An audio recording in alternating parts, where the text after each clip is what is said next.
perkara yang di atas, di mana Kristus berada. Pembacaan dari surat Rasul Paulus kepada jemaat di Kolose. Saudara-saudara, kamu telah dibangkitkan bersama Kristus dengan Kristus. Maka carilah perkara yang di atas, di mana Kristus berada, duduk di sebelah kanan Allah. Pikirkanlah perkara yang di atas, bukan yang di bumi. Sebab kamu telah mati, dan kehidupanmu tersembunyi bersama dengan Kristus dalam Allah. Kristuslah hidup kita. Apabila Dia menyatakan diri kelak, kamu pun akan menyatakan diri bersama dengan Dia dalam kemuliaan. Demikianlah sabda Tuhan.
Tuhan sertamu. Dan sertamu juga. Inilah Injil Yesus Kristus menurut Yohanes. Dimuliakanlah Tuhan.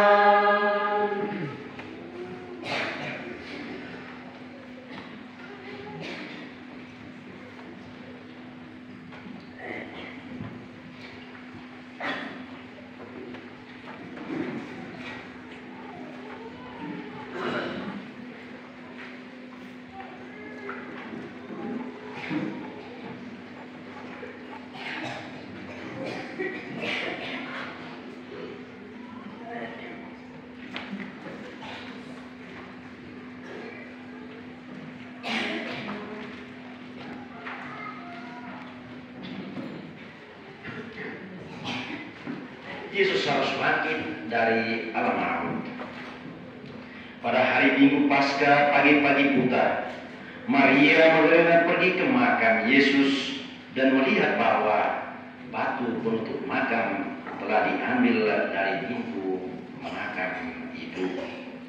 Maka ia berlari mencari Simon Petrus dan murid lain kesayangan Yesus dan berkata kepada mereka, "Tuhan diambil dari makam dan kami tidak tahu ia dibawa kemana."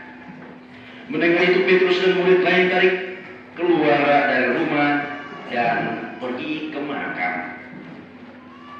Mereka berdua lari, tetapi murid lain tadi lebih cepat sehingga ia sampai ke makam lebih dahulu. Ia masuk ke dalam dan melihat kain kafan tetapi tidak masuk.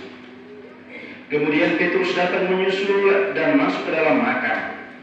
Ia melihat kain kafan dan tudung yang dipakai untuk menutup kepala Yesus. Kain tudung itu terguling, letaknya terpisah dari kain kafan. Lalu masuk juga murid yang pertama sampai ke makam. Ia melihat dan percaya. Namun mereka belum memahami kitab suci yang mengatakan bahwa Yesus harus bangkit dari alam maut.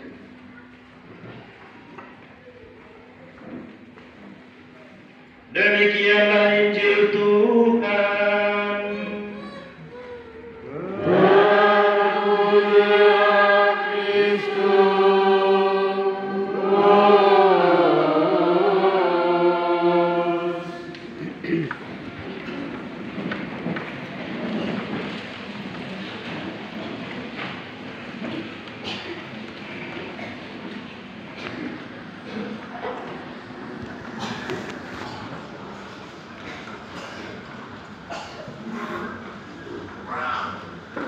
Kosong bukan omong kosong. Yesus bangkit, kok naik dan difirmasi masih tekol-tekol. Yesus bangkit, kok naik dan difirmasi loyo. Bapak Ibu Saudara dan Saudari beriman yang dikasih Tuhan, berbicara tentang kebangkitan sesungguhnya sesuatu yang lumrah di dalam sejarah keselamatan. Mengapa? Sejak manusia pertama tergoda di Taman Eden dan jatuh dalam dosa, sesungguhnya Allah telah merencanakan sebuah proses evakuasi, sebuah proses untuk menyelamatkan manusia itu sendiri. Mengapa? Tuhan tidak mau seorang pun dari buatan tangannya sendiri mati binasa.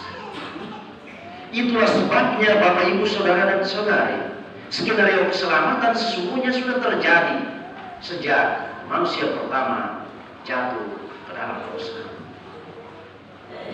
Sayangnya, skenario keselamatan yang telah direncanakan oleh Tuhan itu tidak serta-merta Ia laksanakan, tetapi berproses dalam proses sejarah perjalanan umat manusia di muka bumi ini. Oleh karena itu, Bapak Ibu Saudara dan Saudari yang dikasih Tuhan, hemat saya, kebangkitan Tuhan adalah sesuatu yang mutlak di dalam sejarah keselamatan itu sendiri. Karena tidak pernah seorang pun yang menasihati Tuhan untuk tidak melakukan ini atau itu, atau menasihati Tuhan untuk melakukan yang satu dan yang lainnya tidak. Semua ini terjadi seluruh rencana dan kehendak Tuhan yang mengasihi manusia tanpa batas.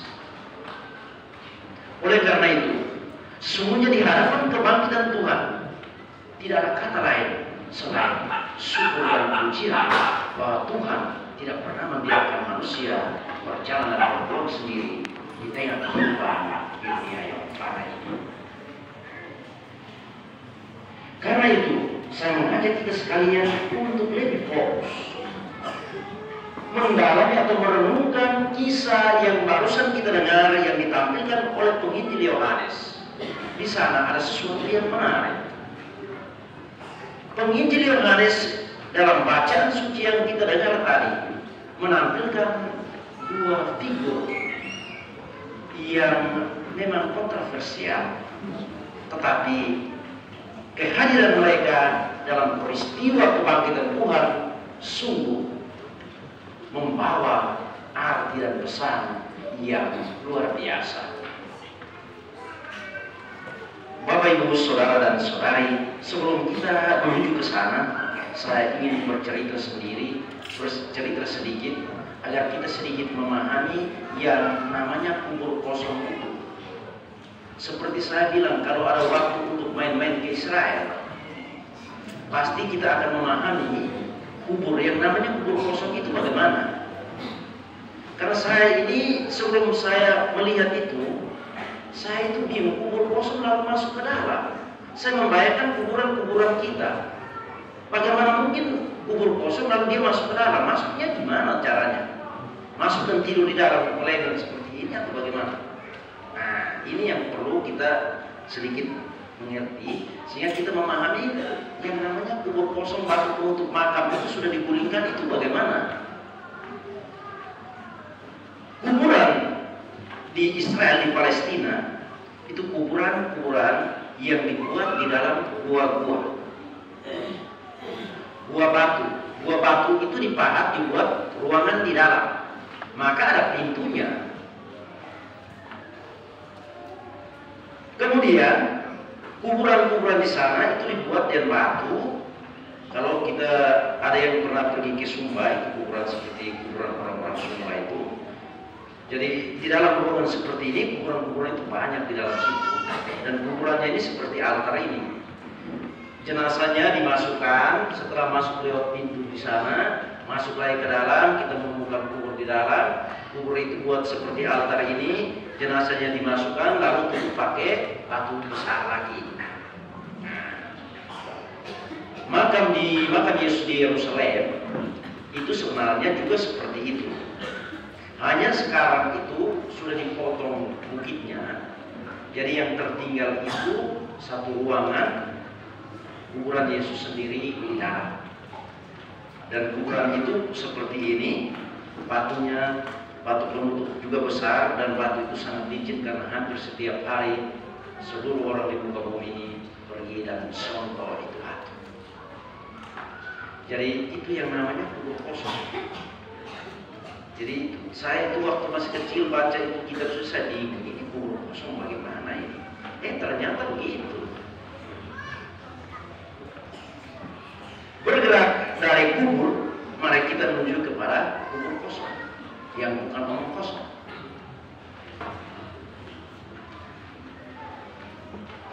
Maria Magdalena, pagi-pagi buta dia pergi ke makam Yesus dan menemukan bahwa makam atau kubur itu sudah kosong. Di otaknya ada orang yang ambil. Dia lari dan beritahu ke Simon, Petrus, dan murid yang lain yang menurut ahli-ahli kitab suci, murid yang lain dimaksud adalah Yohanes. Kedua murid ini dengar apa kata Maria Magdalena, mereka pun bangun bongkar menuju ke gua itu, ke makam itu. Kenapa mereka pergi? Karena mereka tidak percaya. Masa Yesus bangkit, masa kubur kosong, masa ada orang di muka bumi ini yang curi jenazah? Mau curi jenazah untuk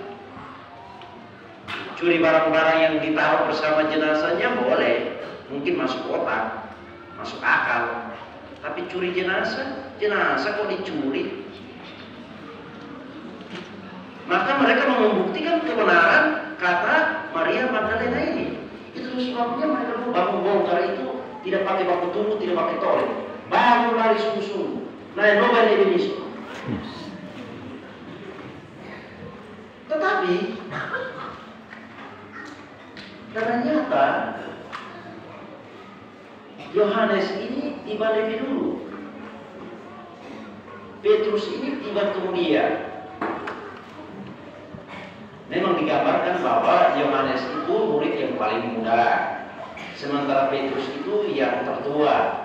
Jadi secara manusiawi memang dimengerti bahwa Petrus kalau menasen naik kanabe.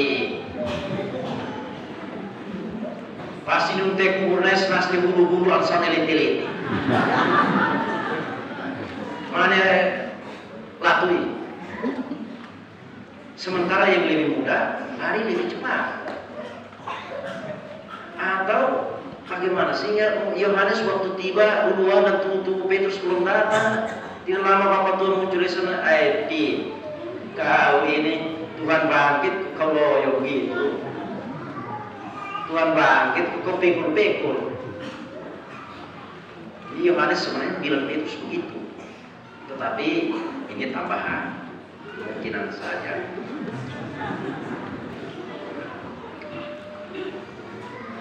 Yang menarik dari kisah kebangkitan yang ditampilkan oleh penginjil Yohanes itu memang berbeda dari penginjil yang lain. Yohanes ini datang duluan, tetapi dia datang tidak masuk. Mungkin penakut kan nonton itu. Yohanes ini mungkin bisa nonton itu. Jadi dia datang hanya terputar di luar saja. Tunggu Om Pit datang baru masuk. Petrus datang dan dia masuk.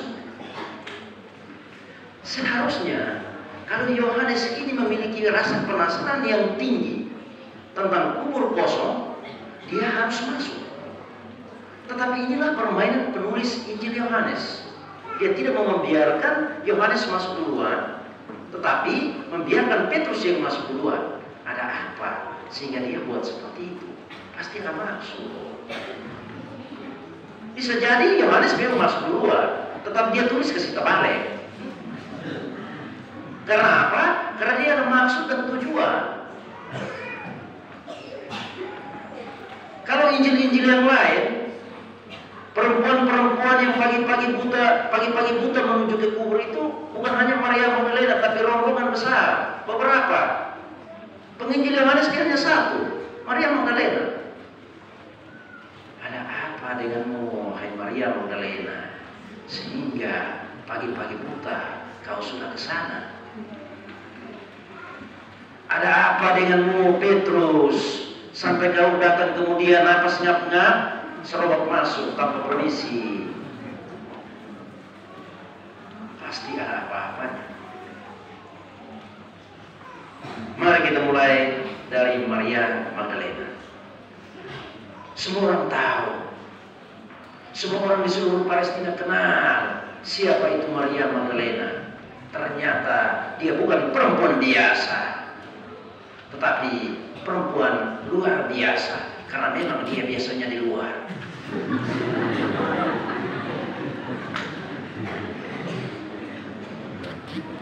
Maria Magdalena itu bukan perempuan biasa, perempuan luar biasa.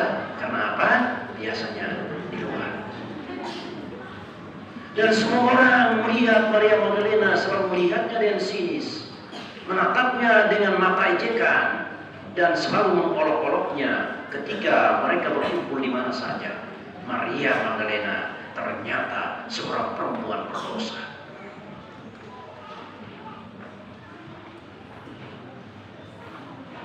Mari kita bertanya, kalau begitu, kenapa dia pagi-pagi buta, dia yang pertama pergi ke makam dan tahu bahwa makam itu kosong.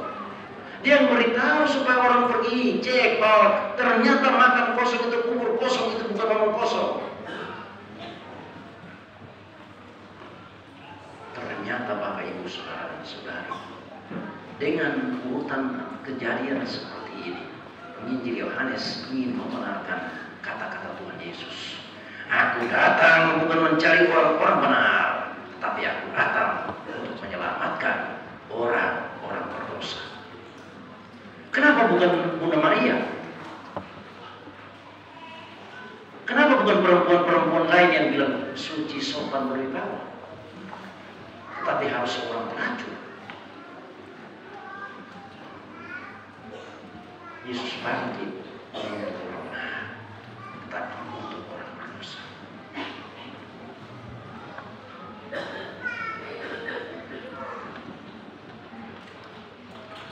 Karena itu pada kesempatan lain Yesus bilang, barang siapa yang tidak berdosa, silakan lemparkan batu pertama pada perempuan ini.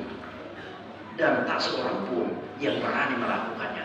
Kenapa? Karena mereka semua tahu diri mereka tidak berdosa juga. Lalu Petrus ini satu laki-laki yang digambarkan oleh kitab suci sebagai orang yang keras, memiliki karakter yang kuat, tidak pakai main gila. A adalah A, B adalah B. Itu Petrus. Dan ketika Yesus mengumumkan bahwa ia akan mati, Petrus bilang apa?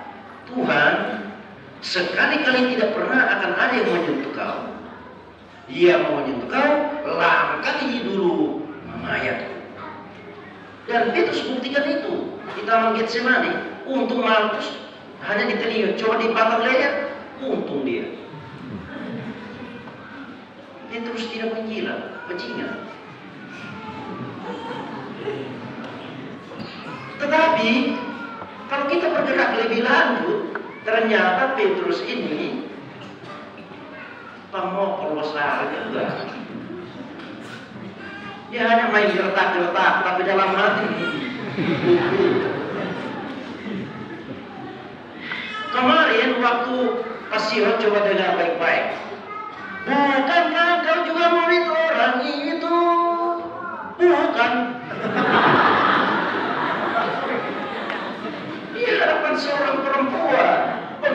Iya.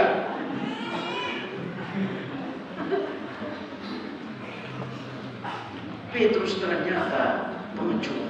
Dan dia yang kemarin bilang, langkai dulu mayatku. Ternyata ketika Tuhan ditangkap, dia menjadi penipu, pembohong, tidak laku di hadapan Tuhan. Dia menyangkal Tuhan dan gurunya pada saat-saat dia harus membelanya.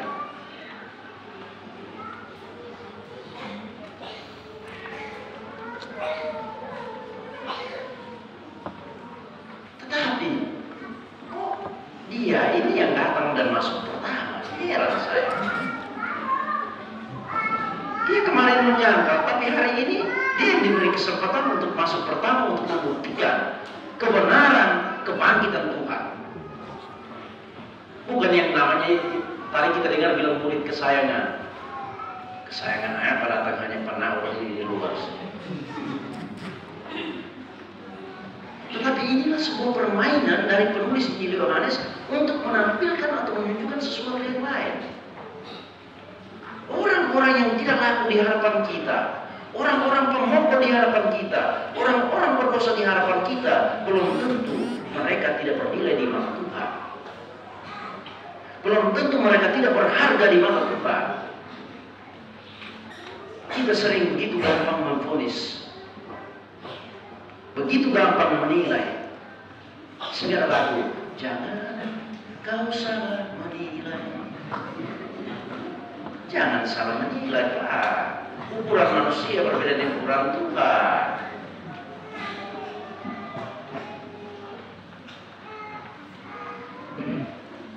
Kita bertanya lagi, loh, kenapa harus Maria Magdalena dan Petrus? Jawabannya sederhana. Jawabannya sederhana, karena mereka adalah pendosa yang tahu diri. Pendosa yang tahu diri bahwa dia adalah pendosa, yang sadar akan dosanya, yang sadar akan kehinaannya, yang sadar akan ketaklayakannya di hadapan Tuhan. Maria Magdalena pendosa, tetapi tidak seorang pun dari perempuan-perempuan hebat yang disebut dalam kitab suci yang berani membasuh kaki Yesus dan menyekanya dengan rambutnya sendiri. Cara tidak. Hanya seorang Maria dengan membasuh kaki Yesus dan menyekanya dengan rambutnya, yang menunjukkan pertobatannya yang total di hadapan Tuhan. Karena itu dia sungguh berharga di mata Tuhan. Petrus menyangkal Tuhannya 3 kali, bukan hanya 1 kali. 3 memang. 1 kali masih baik, 2 kali masih baik, tapi 3 kali yang kena kawin. Setengah mati. Tetapi apa? Ketika dia sadar bahwa dia telah melakukan sebuah kesalahan, ia menangis. Air mata itu adalah air mata penyesalan, bukan air mata buaya. Pada titik ini, ia berharga di mata Tuhan. Itulah sebabnya mereka diberi kesempatan pertama untuk menjadi saksi kebangkitan Tuhan.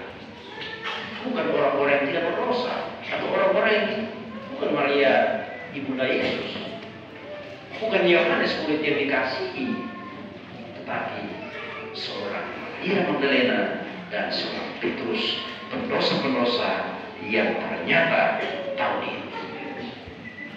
Bapak Ibu, saudara dan saudari beriman yang dikasihi Tuhan, Yesus mati untukmu dan untuk kita sekalian. Mari kita belajar dari 2 sosok atau 2 tokoh tadi, karena hampir pasti dalam arti tertentu kita juga adalah Maria Magdalena kecil. Kita juga adalah Petrus kecil di zaman ini. Ia berdosa, yang sering menyangkal Tuhan. Tetapi rahmat kerahiman Tuhan selalu terbuka untuk setiap kita. Kalau kita sadar bahwa kemarin kita adalah Petrus kecil Kita adalah Maria Magdalena kecil. Mari kita juga di hadapan Allah yang Maha Esa mengakuinya. Kita juga tangisi dan sesali segala dosa kita, supaya kita pun diberi kesempatan menjadi saksi kebangkitan Tuhan.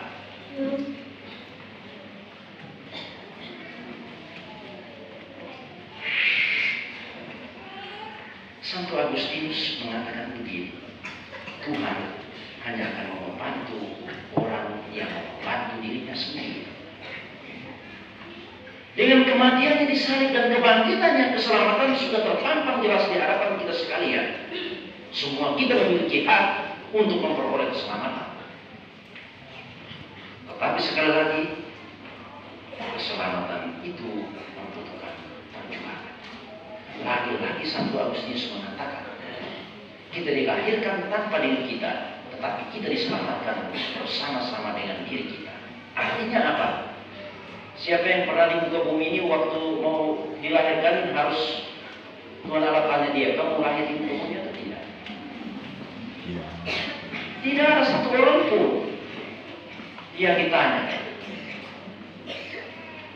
Bahkan tanpa niatan perencana, dia terlahir di muka bumi. Tetapi untuk diselamatkan, mari kita ingat kembali kisah Lazarus. Coba ingat kisah Lazarus. Tiga orang kaya ini, ketika di hadapan Bapak Abraham, orang kaya bilang, Bapak Abraham, tolong dulu. Saat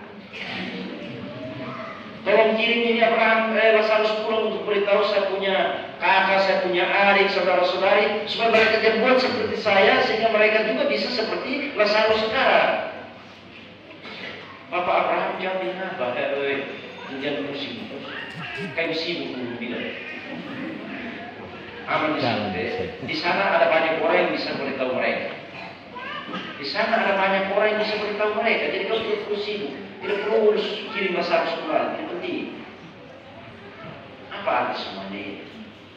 Keselamatan itu ada di hadapan kita, tetapi kita harus mengusahakannya. Kita mengusahakannya dengan mendengarkan kata-kata Tuhan, mendengarkan nasihat, mendengarkan ajaran. Itu yang dimaksud, supaya kita memperoleh keselamatan itu. Keselamatan ini harus diperjuangkan. Jangan bilang, oh si Yesus bangkit menjadi saat aman saja karena Tuhan bangkit. Tapi kita juga harus ingat sebelum bangkit Tuhan mati. Supaya kita juga bangkit, kita juga harus mati. Mati apa? Mati terhadap manusia kita. Dan dulu bacaan kedua tadi, kita harus selalu mengarahkan hidup kita kepada perkara-perkara yang di atas, di mana Tuhan yang bangkit itu berada. Dan ini tidak gampang, tidak mudah. Walaupun Tuhan telah bangkit hari ini, tetapi kita masih harus berjuang untuk sampai kepada keselamatan.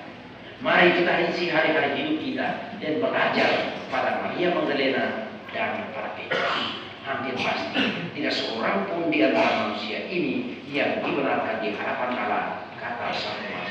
Artinya kita semua tidak adalah orang berdosa. Tetapi mari kita belajar untuk menjadi pendosa-pendosa yang tahu diri. Karena hanya dari itu kita akan dibawa kepada keselamatan melalui pertobatan kita. Amin.